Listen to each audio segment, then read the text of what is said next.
السلام علیکم دوستو، آج کی کہانی کا نام ہے میری ایمانداری۔ ایک سوداگر نے بازار میں گھومتے ہوئے ایک عمدہ نسل کا اونٹ دیکھا۔ سوداگر اور اونٹ بیچنے والے کے درمیان کافی دیر تک گفت و شنید ہوئی اور آخرکار سوداگر اونٹ خرید کر گھر لے آیا۔ گھر پہنچ کر سوداگر نے اپنے نوکر کو اونٹ کی زین اتارنے کے لیے بلایا۔ نوکر کو زین کے نیچے ایک مخملی تھیلا ملا، جسے کھولنے پر قیمتی ہیروں اور جواہرات سے بھرا ہوا پایا۔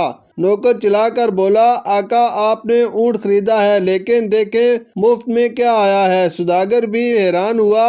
اس نے اپنے نوکر کے ہاتھ میں ہیرے دیکھے جو چمک رہے تھے اور سورج کی روشنی میں اور بھی زیادہ جلملا رہے تھے۔ سوداگر نے کہا، میں نے اونٹ خریدا ہے، ہیرے نہیں، مجھے انہیں فوراً واپس کر دینا چاہیے۔ نوکر دل میں سوچ رہا تھا کہ میرا آقا کتنا بے وقوف ہے۔ بولا، مالک کسی کو کچھ پتہ نہیں چلے گا، ہیرے رکھ لیں۔ لیکن تاجر نے ایک نہ سنی اور وہ فوراً بازار پہنچا اور اونٹ والے کو تلاش کر اس کا مخمل کا تھیلا واپس کر دیا۔ اونٹ بیچنے والا بہت خوش ہوا، کہنے لگا، میں بھول گیا تھا کہ میں نے اپنے قیمتی پتھروں کو زین کے نیچے چھپا رکھا ہے۔ اب آپ کسی ایک ہیرے کو بطور انعام منتخب کر سکتے ہیں۔ سوداگر نے کہا کہ میں نے اونٹ کی صحیح قیمت ادا کر دی ہے، اس لیے مجھے کسی شکریہ اور انعام کی ضرورت نہیں۔ سوداگر نے جتنا انکار کیا، اونٹ بیچنے والے نے اتنا ہی اصرار کیا۔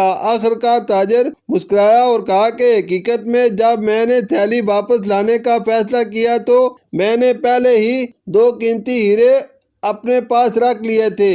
اس اعتراف کے بعد اونٹ بیچنے والے کو غصہ آ گیا۔ اس نے فوراً ہیرے اور جواہرات گننے کے لیے تھیلا خالی کر دیا، لیکن اس نے بڑی الجھن میں کہا، میرے سارے ہیرے یہاں ہیں، تو سب سے قیمتی وہ کون سے تھے جو تم نے رکھ لیے؟ سوداگر نے کہا، میری ایمانداری اور میری خودداری۔ شکریہ۔